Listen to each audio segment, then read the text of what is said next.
Hello and welcome, students, to the screencast about understanding Shakespeare's Sonnet 130. Our focus today will be on the Commons Core Standards for grades 11 and 12 in literacy and literature. The standard is to analyze a case in which grasping a point of view requires distinguishing what is directly stated in a text from what is really meant. This takes the form of satire, sarcasm, irony, or understatement. Phrases and concepts that high school students use on a daily basis, so this should be fun. So I've already divided the class into two groups, the Othellos and the Macbeths, and both groups will watch the following YouTube video of Alan Rickman reading Shakespeare's Sonnet 130. So students will just need to click on this link, which will open up the video for them. My mistress' eyes are nothing like the sun. Coral is far more red than her lips red. If snow be white, why then her breasts are dun. If hairs be wires, black wires grow on her head. I have seen roses damasked red and white, but no such roses see I in her cheeks. And in some perfumes is there more delight than in the breath that from my mistress reeks. I love to hear her speak, yet well I know that music hath a far more pleasing sound. I grant I never saw a goddess go. My mistress, when she walks, treads on the ground. And yet, by heaven, I think my love as rare as any she belied with false compare.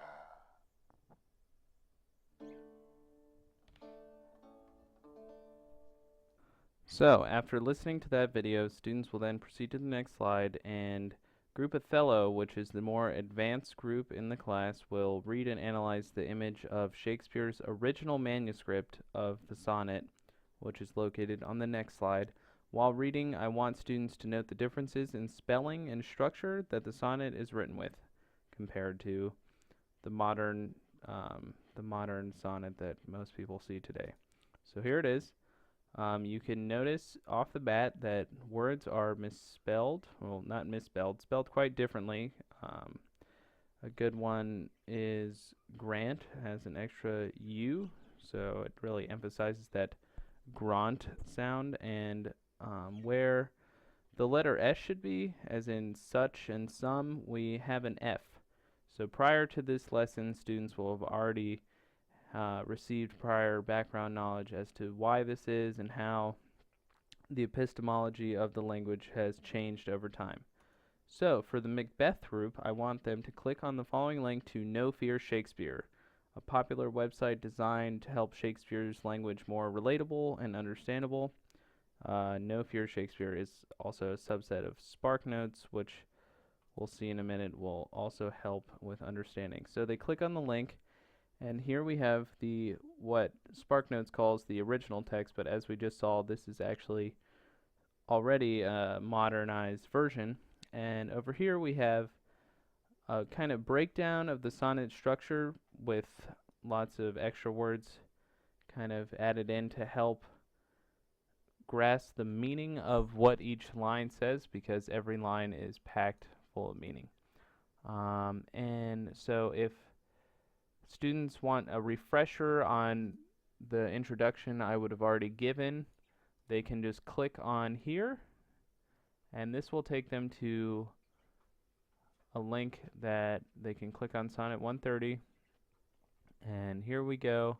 There's a summary of the sonnet and commentary about it, which inside has sort of the history of the sonnet, how Petrarch was the father of it, and how Shakespeare is kind of making a commentary on Petrarch's famous mistress figure.